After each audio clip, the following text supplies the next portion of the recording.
Hey everyone, and welcome to today's Explainer. We're bringing you a law school level primer on one of the absolute most foundational pillars of criminal procedure, and that is Rule 110. Whether you're a first-year law student, maybe you're reviewing for the bar, or you just really want to understand how the wheels of justice actually start turning, mastering this rule is absolutely crucial. To make this super concrete, we're going to be using the landmark case of BPI versus Hontanosas to really understand how offenses are prosecuted from the ground up. Okay, let's dive into this with a question that might seem kind of simple on the surface, but is actually a classic trap. Think about it for a second. When exactly does a criminal proceeding legally begin? I mean, does it start when a crime is committed? Is it when the police finally make an arrest? Or is it when a judge bangs a gavel in a courtroom? I really want to challenge your baseline understanding here, because pinpointing the exact microsecond the justice system formally activates is a matter of strict procedural law. Well, the definitive answer to that question lies strictly within Rule 110 of the Rules of Court, Prosecution of Offenses. This rule is literally the gateway to the criminal justice system. It dictates not just who can file a charge, but exactly how, where, and when it's got to be done to actually be legally valid. All right, here is our roadmap for today. We'll be covering initiating the action, complaint versus information, preliminary investigation thresholds, the state as prosecutor, the civil liability aspect, and finally, key takeaways and tips. First up, Section 1, initiating the criminal action, the legal commencement. According to our sources, and this is perfectly illustrated by our focus case, BPI versus Hontanosas, the institution of criminal action is defined as the legal commencement of the criminal proceeding. So, how does this actually happen in practice? Well, in that specific case, BPI filed a complaint affidavit for estafa against the respondents. The whole controversy arose over whether that specific act properly started the proceedings, and the rule confirms that yes, it occurs the very moment you file the complaint with the proper officer for preliminary investigation or directly with the court if an investigation isn't required. The exact moment that document is officially stamped as received, boom, the state's machinery is activated. So, the crucial point here is, why do we care so much about this exact timing?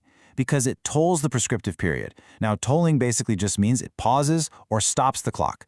You see, every crime has a statute of limitations, right? The main legal issue in BPI versus Hontanosas was whether or not filing the complaint affidavit with the prosecutor for preliminary investigation actually interrupted this prescriptive period.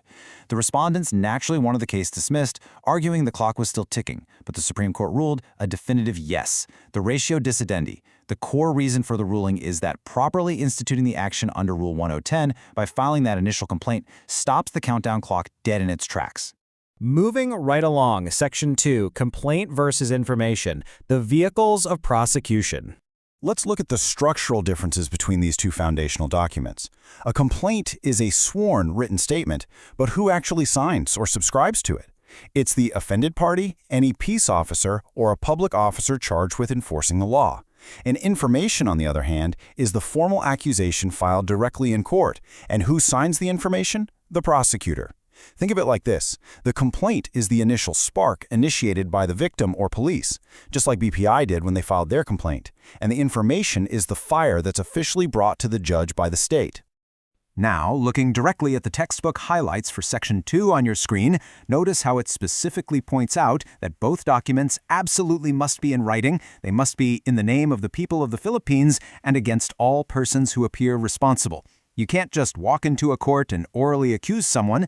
These strict documentary definitions have to be memorized so you understand exactly how a court acquires jurisdiction over an offense.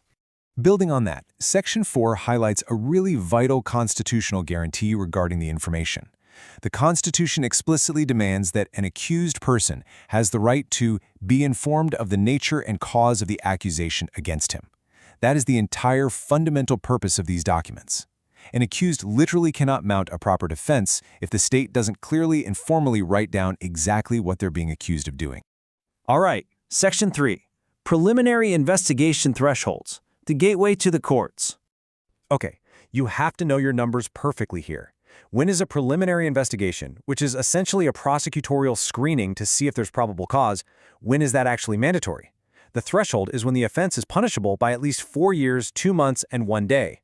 Now, do not confuse that with the jurisdictional threshold for courts. First-level courts generally handle offenses not exceeding 6 years. The regional trial court takes over for offenses exceeding 6 years. You've got to keep that 4-year, 2-month, 1-day rule strictly separate from your 6-year jurisdictional line. It's a classic mix-up. So practically speaking, if an offense hits that 4-year, 2-month, and 1-day mark, here are the steps. Step 1, you file a complaint affidavit with the proper investigating officer. Step 2, the prosecutor evaluates it, and they might issue a subpoena for the respondent to submit a counter affidavit. Step 3, if the prosecutor finds sufficient ground, meaning probable cause, they file the information in the proper court. Section 4. The state as prosecutor. Who controls the narrative? Have you ever noticed that if you look at any criminal case title, it never says John Doe versus Jane Smith. It always says People of the Philippines versus Jane Smith. Why is that? Well, because in criminal law, a crime is considered an offense against the sovereign. It's a breach of the peace of the entire state. Therefore, the state, represented by the prosecutor, is the real party in interest for the criminal aspect, not the private victim. And this quote brilliantly illustrates the ultimate consequence of that rule. Directly from our source material, it notes, in criminal cases, the acquittal of the accused or the dismissal of the case can only be appealed by the Solicitor General acting on behalf of the state. This means a private offended party simply cannot unilaterally appeal a criminal acquittal. The state controls the criminal prosecution, end of story. Which brings us to Section 5, the civil liability aspect, the role of the private complainant. So if the state controls the criminal side, here is how the rules balance the victim's rights. First off, civil liability arising from the offense is deemed simultaneously instituted with the criminal action unless it's specifically waived or reserved. Second, the private complainant is absolutely allowed to intervene in the case, but solely to protect the civil aspect. And finally, if the accused gets acquitted and the state decides not to appeal, the private party can still appeal, sure, but their appeal is strictly limited to questioning the civil liability. They can never appeal the criminal acquittal itself. All right, home stretch. Section 6, key takeaways and tips. Recitation and bar exam prep. Here are some massive traps that examiners just love to set. First, drawing directly from the controlling doctrine in the BPI case we've been tracking, remember that the victim's filing of the complaint with the prosecutor for preliminary investigation properly institutes the action and interrupts prescription. You do not have to wait for the prosecutor to file the information in court to stop the clock. Second, a classic trick question. Does the penalty actually imposed by the judge after the trial determine if the court had jurisdiction? The answer is a hard no. Jurisdiction is determined by the maximum penalty prescribed by law at the very beginning of the case. Finally, keep in mind the doctrine against duplicity of offenses. Charging more than one offense in a single document is generally prohibited because it violates the accused's right to clearly know the specific accusation they're facing. So, we end exactly where we began, with this vital takeaway. When is a criminal action considered properly instituted under Rule 110? Well, it's properly instituted the moment the complaint is filed with the proper officer for investigation or directly with the court. And why does this matter so much? Because proper institution freezes the clock for justice. If that prescriptive clock runs out before filing, according to the strict mechanics of Rule 110, the state loses its power to prosecute, and the pursuit of justice for that crime is officially over. Understanding this rule isn't just about passing an exam, it's about understanding how the system fundamentally protects our rights. Thanks so much for learning with us on this explainer today, and we'll see you next time.